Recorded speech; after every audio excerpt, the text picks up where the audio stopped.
ऋण लेना चाहते हैं। और इसी कृषि ऋण को अगर हम समझें तो इसकी जो मुख्य विशेषताएं हैं, यानी कि कैसे इस पूरी योजना ने युगांतकारी बदलाव किए हैं किसानों की ज़िंदगी में, उसको भी कुछ आंकड़ों और ग्राफिक्स के ज़रिए समझने की कोशिश करते हैं। कि केसीसी के ज़रिए दिसंबर 2024 तक अगर हम देखें तो 10 लाख करोड़ रुपए से ज़्यादा का जो कृषि ऋण है वो दिया जा चुका है। 2014 का आंकड़ा क्या था? 4 लाख करोड़ रुपए का। और अगर अब इस वित्त वर्ष को देखें यानी 2023-24 को, तो ये आंकड़ा 25 लाख करोड़ को पार कर गया। अगस्त 2023 में डिजिटल व्यवस्था को पुनर्मजबूत करने के लिए किसान ऋण पोर्टल का शुभारंभ किया गया, यानी कि कोई भी आपकी बात है तो आप उस पोर्टल पर जाकर कह सकते हैं। और डिजिटल सुधारों की वजह से दावे की जो प्रक्रिया है उसमें पारदर्शिता आई, दक्षता को बढ़ाया गया, अकाउंटेबिलिटी बढ़ती है, रिस्पॉन्सिबिलिटी आती है और 1.5% से ज़्यादा इसको अगर हम देखें ब्याज दर की छूट है उसे लगाना आवश्यक है। यानी कि ये कोई भी जो संस्थान आपको अगर कर्ज दे रहा है तो 1.5% देना अनिवार्य है। किसानों की आय को डबल डिजिट करना, दोगुना करना भी इस पूरी स्कीम का उद्देश्य रहा। और कैसे जो पूरा ग्रामीण इकोसिस्टम है जो कि अर्थव्यवस्था को मजबूत बनाता है उसे कैसे आगे इम्पॉर्टेंटली स्ट्रॉन्ग किया जाएगा। वहीं कृषि विकास को बढ़ावा देना, उत्पादकता बढ़ाने के साथ साथ जो छोटे किसान हैं, सीमांत किसान हैं, उन्हें वित्तीय समावेशन के एम्बिट में लाने के लिए ये योजना बहुत अहम थी और ग्रामीण भारत की आर्थिक नींव को मजबूत करने के लिए। क्योंकि जब भी हम आर्थिक अर्थव्यवस्था को आगे ले जाने की बात करते हैं, जीडीपी के योगदान की बात करते हैं, तो उसमें ग्रामीण अर्थव्यवस्था का एक बहुत बड़ा परसेंटेज है।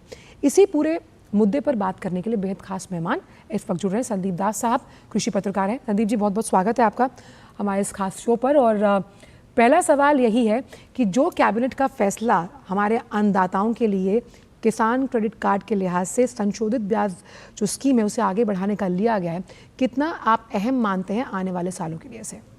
देखिए, किसान क्रेडिट कार्ड का जो मकसद है basically to short term loan, जो वर्किंग कैपिटल बोला जाता है अंग्रेजी में, तो जो बुआई से पहले उसको पैसा चाहिए उसको मिलता है। तो ये बहुत बड़ा करीब करीब 7.5 करोड़ किसान को ये अभी तक किसान क्रेडिट कार्ड मुहैया कर चुका है। एंड इंटरेस्टिंग बात है इसमें, जो बेसिकली मतलब जिसके पास लैंड नहीं है, जैसे लाइव स्टॉक फार्मर्स है, पोल्ट्री फार्मर्स है, डेयरी फार्मर्स है, उसको भी इस स्कीम में शामिल किया गया है।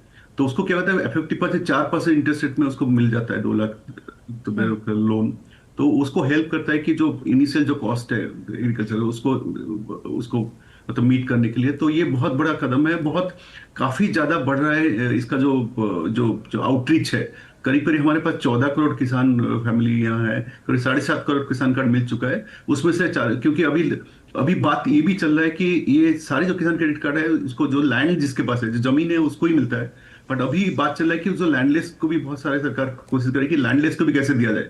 बहुत सारे तमाम पायलट भी चल रहा है। तो ये जो कोई भी बिजनेस, देखिए किसी एक बिजनेस है, एग्री बिजनेस, उसके लिए वर्किंग कैपिटल जरूरत पड़ता है, उसको इनिशियली जो पैसा जरूरत पड़ता है उसको हेल्प करता है किसान क्रेडिट कार्ड। ये बहुत बड़ा एक इंपॉर्टेंट जो एक सॉफ्टवेयर लोन है, ओनली 4% उसको लोन मिल जाता है, तो वो लेके उस पर इन्वेस्ट करता है कृषि में। दास साहब, इसमें जो एलाइड सेक्टर्स है जिसमें मत्स्य पालन का जिक्र भी किया जा रहा है, पशुपालन भी है, उन एलाइड सेक्टर्स के लिए भी कहीं ना कहीं ये बहुत अहम साबित हो रहा है किसान क्रेडिट कार्ड। एलाइड सेक्टर्स का जो पॉजिटिव रिपलिंग इफेक्ट है इस योजना से जुड़ा हुआ, वो कैसे देखते हैं आप? देखिए, ये करीब 2-3-4 साल पहले इसको जोड़ा गया था कि जो लाइव स्टॉक फार्मर्स है, डेयरी फार्मर्स है, फिशरीज फार्मर, उसको भी इसके दायरे में आ जाए। ग्रेजुअली इसका एक्सपेंशन हो रहा है, काफी लोग आ रहे हैं, क्योंकि फिशरीज जो उसका लैंड का कोई इशू नहीं बनता है, तो उसको इंक्लूड किया गया। तो जैसे नया कोई बछड़ा ले, नया कोई, उसके लिए भी तो वर्किंग कैपिटल जरूरत पड़ता है, जो मिल्क प्रोडक्शन के लिए, और फिशरीज के लिए नया जो उसको जो इन्वेस्ट करना है उसके लिए भी बहुत फायदा होता है। पहले ये नहीं था, पहले 3-4 साल पहले इसको इंक्लूड किया गया है कि किसान क्रेडिट कार्ड का जो बेनिफिट्स है वो फिशरीज फार्म मिले।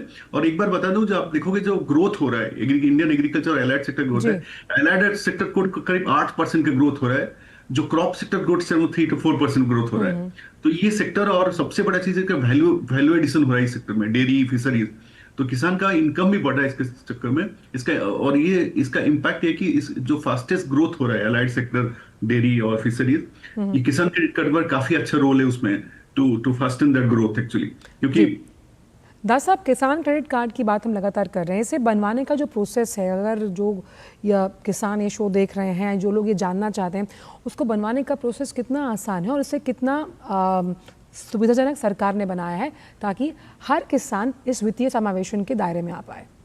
किसान नियरेस्ट जो बैंक ब्रांच जो है, इतना सारे काफी पब्लिक सेक्टर बैंक्स एंड वो बैंक में जाके वो अपना अपना जो लैंड रिकॉर्ड्स है वो दिखा के, और आधार और सरकार इसके साथ भी जो किसान आइडेंटिटी कार्ड भी शुरू कर दिया देना एग्रीकल्चर मिनिस्ट्री का, आप जानते होंगे कि वो लैंड रिकॉर्ड्स के साथ लिंक करके दे वो, तो इसको बहुत इजी हो गया है किसान क्रेडिट कार्ड मिलना, जो जाके सीधा अगले नियरेस्ट जो ब्रांच है, बैंक ब्रांच है, वहां जाए, उसका लैंड रिकॉर्ड का जितना भी डॉक्यूमेंट है, आधार कार्ड है, वो दिखाएंगे, उस हिसाब से उसको लोन मिल जाएगा। इसमें जी कोई दिक्कत नहीं, इसलिए पोर्टल भी बनाया गया है, कृषि ऋण पोर्टल।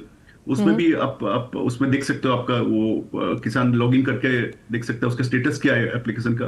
तो जी ये सारी चीज काफी स्मूथ हो गया है, बहुत इजी हो गया किसान क्रेडिट कार्ड मिलना। तो सरकार का कोशिश है भी, और भी करीब जो 14 करोड़ फार्मर्स है उसमें से अगर 40% निकाल दो लैंडलेस है, तो सरकार की कोशिश है और भी किसान क्रेडिट कार्ड बने और लैंडलेस को भी दिया जाए किसान का क्रेडिट कार्ड। तो ये बहुत नियरेस्ट बैंक के जाकर बहुत इजी हो गया प्रोसेस।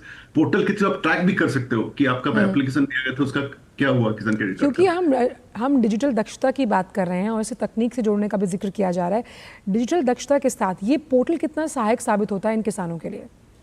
समझ होता है, क्योंकि उसमें ट्रैक कर सकते हैं कि आपका जो डिले हो गया, क्यों वजह से डिले हो गया, सब कुछ ट्रैक कर सकते हैं उसमें।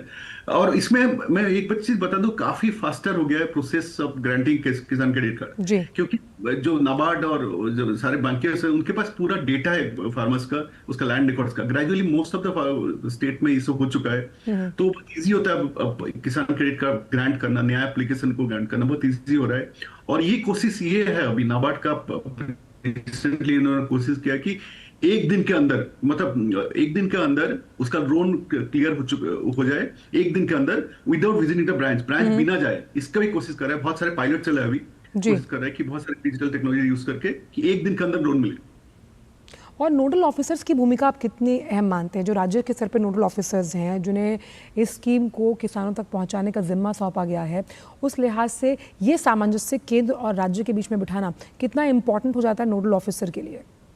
बहुत इंपॉर्टेंट होता है। नोडल ऑफिसर एक कोऑर्डिनेटर टाइप का रोल प्ले करता है between banks and farmers and वो, क्योंकि अल्टीमेटली तो इंडियन सबवेंशन स्कीम जो आप बात कर रहे हैं, बेसिकली ये एग्रीकल्चर मिनिस्ट्री का इंडियन सबवेंशन है, और बैंक जो लोन देता है उसका नाबार्ड का रोल आता है। नाबार्ड का जो स्टेट कोऑपरेटिव बैंक है, तो नोडल ऑफिसर का रोल है कोऑर्डिनेटर बिटवीन, जैसे एग्रीकल्चर क्रेडिट फ्लो स्मूथ रहे, उसका मेजर रोल रहता है। और फार्मर्स को अभी का थोड़ा सा इशू है कि फार्मर्स को 2-3 बार जाना पड़ता है टू ग्रांट हिज लोन, उसको रिड्यूस करने की कोशिश कर रहा है। तो नोडल ऑफिसर का रोल ये है कि ये जहां भी कहीं दिक्कतें हैं उसको लोन सैंक्शन में और किसान क्रेडिट कार्ड मिलने में, जी उसका रोल काफी होता है कि उसको एक्सपीडिएट कैसे किया है, उसका बातचीत करके बैंक से बातचीत करके करनी है। साथ ही क्योंकि हम कई ऐसी फसलों को उगाने की बात, जिसका जिक्र बजट में भी किया गया था, जो जलवायु परिवर्तन अनुकूल है, जब आपके पास ज़्यादा पैसा आता है इस ऋण के ज़रिए, तो जो आप फसलें उगा रहे हैं उसके अतिरिक्त अगर आप खेती किसानी करना चाहते हैं, उस लिहाज से भी डबल डिजिट ग्रोथ जो हम किसानों की आय की बात कर रहे हैं, पर क्रॉप मोर ड्रॉप, उसमें भी फायदा मिलता हुआ। करेक्ट। बेसिकली इवन इसको किसान ऋण के साथ जब बात करें तो उसके साथ ऋण, क्योंकि जो वर्किंग कैपिटल रिक्वायरमेंट ये मीट करता है, बेसिकली जो इनिशियल जल्द जरूरत पड़ता है, बट उसके साथ जो आप कल एमएसपी का भी आप जब जिक्र कर रहे थे जी, पूरा फोकस गवर्नमेंट का रहा है, आपको देखिए क्रॉप डाइवर्सिफिकेशन, कि किसान का आय कैसे बढ़े, जो धान का खेती से थोड़ा सा निकल के ऑयल सीड पल्सेस जो हम लोग इंपोर्ट करते हैं, काफी हमारे जो कुकिंग ऑयल इंपोर्ट करते हैं 58%, और करीब डालें हम लोग 15%, 12 से 15% इंपोर्ट करते हैं हमारा कंजम्पशन का। तो उसमें आत्मनिर्भर कैसे बने, तो ये सारी चीज जो क्रॉप डाइवर्सिफिकेशन आप देखोगे, जो एमएसपी के में सबसे ज्यादा फोकस ऑयल सीड और पल्सेस में दिया गया है, तो उसके किसान का आय बनेगा। और पैडी से थोड़ा उठ के, क्योंकि पैडी हम लोग आपको बता दूं वर्ल्ड लार्जेस्ट पैडी प्रोड्यूसर हम बन चुके हैं इस साल से। बिल्कुल। तो राष्ट्र का अन्नदाता अगर मुस्कुराता है तो जो थाली में आपका खाना है वो भी मुस्कुराता हुआ नजर आता है। बहुत बहुत शुक्रिया दास साहब इन तमाम जानकारियों को हमसे साझा करने के लिए इस मंच से। और फिलहाल वक्त छोटे से ब्रेक का है। ब्रेक के